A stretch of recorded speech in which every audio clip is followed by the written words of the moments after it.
Good morning gamers, I'm Good Morning Gamer, and if you have a Nintendo Switch and you're not playing Pokemon Let's Go, then you're kind of missing out on another phenomenon. Back in 2016 when Pokemon Go came out, there was a collective rise from the couches of the world to go outside and explore for Pokemon in the real world. It was amazing. Parks around the world were filled with people of all shapes and sizes, and I was certainly one of them. This time with Pokemon Let's Go, the Go is kind of optional. But the phenomenon is still back, just from the couch.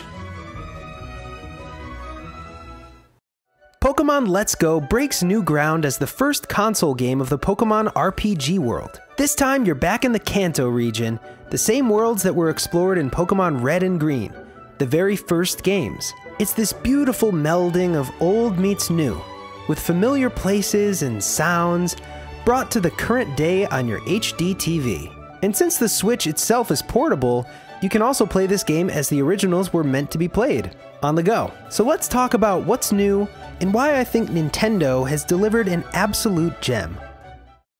Well, it's Pokemon. You wake up, you see your mom, you meet the weird professor who lives in town, he hands you some air, some fresh air, you get a starter Pokemon, and that's where the changes begin.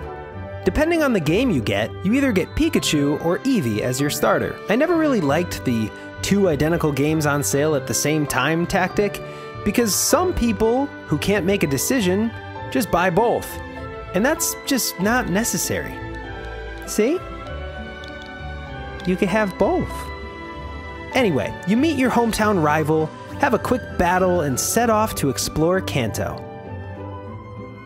The first change you notice is that Pikachu doesn't like to stay in his Pokeball, which is awesome. It reminds me of Indigo League, where Ash's Pikachu is the same way. The next thing you notice is that you're holding your controller like this, and you don't really know why yet, until you encounter your first Pokemon. Alright, it's time to mess this thing up. Where's my Pikachu? What? No? Nope, no battling wild Pokemon anymore, just catching them. This was pulled directly from Pokemon Go, with the shrinking colored circle that indicates how hard it will be to catch, and various berries you can use to soothe the Pokemon and make them easier to catch. I don't really like this change. I liked battling wild Pokemon because it felt like you could actually make a difference and weaken the Pokemon before catching it.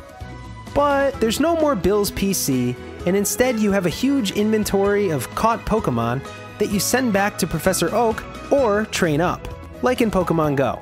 It's still kind of fun, and it's still the way that you grind and level up your Pokemon party. And in this game, you swing your controller to aim and throw the Pokeball. They even made a special controller shaped like a Pokeball. Cool. Anyway, another thing you probably noticed by now is that the Pokemon aren't hiding. They no longer sneak attack you when you're just trying to walk through some grass. This is a wonderful change, which leaves it to the player whether or not they want to encounter Pokemon. They still pop up at random, and with varying levels of rarity, but you can easily avoid most of the Pokemon if you just want to pass through quickly.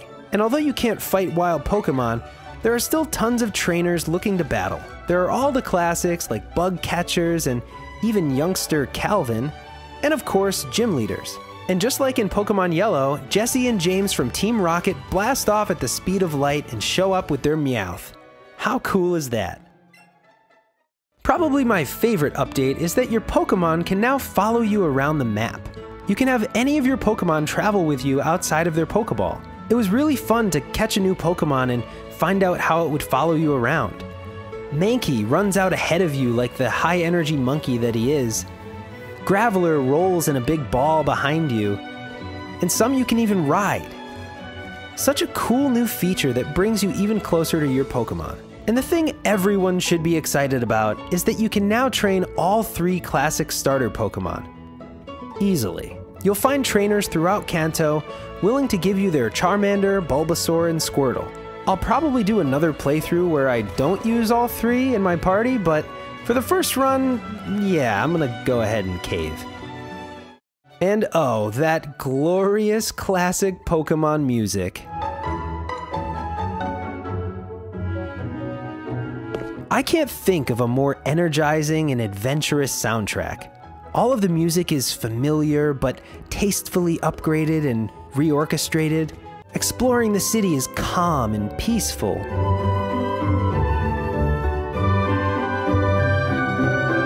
Entering a Pokemon Center is bubbly and happy. The Lavender Town melody seems somehow more haunting than before.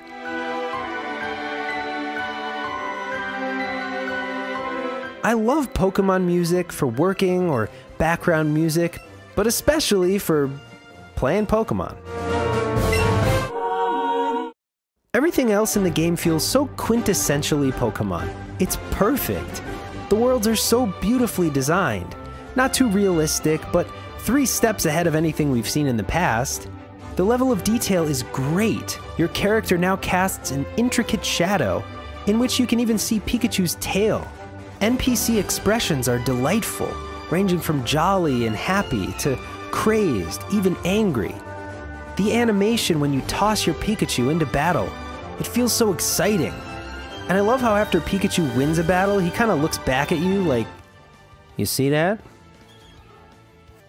That's nothing." The battlegrounds are more vibrant now too. Misty's gym is beautifully blue. The forests are full of trees, caves dark and rocky. Compare these environments to the older games where battles seem to transport you to another dimension, and you'll know why this is such a pleasant upgrade.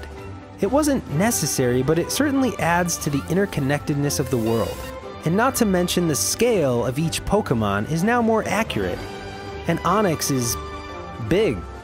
Even the outfits that you can equip are fun. It's just for preference, really. It doesn't affect the game, but it's nice. And if you want to match your Pikachu, why shouldn't you be able to? Well, don't we look dashing? Pokemon has always felt like a magnificent adventure. And it was special because it was your adventure. No one was holding your hand. You had to take care of all the monsters you would find, trusting that you would reach another Pokemon Center to recharge before continuing out on the next leg of your travels. And in this case, it somehow feels even more so. Wading through the grasses with Pokemon popping up around you, beautifully colorful towns and cities to explore, surrounded by the happiest music on Earth. This voyage through Kanto is going to make any Pokemon fan out there feel really, really happy. Thanks for watching Good Morning Gamer. If you'd like to support my channel, hit that subscribe button and don't forget to also click the little bell icon to know when I post a new video. And also leave a comment. Are you playing Pokemon Let's Go now? Have you beaten it already? Are you one of those crazy people that buys both versions? If so, please explain. Thanks again for watching my show, and I'll see you in the morning.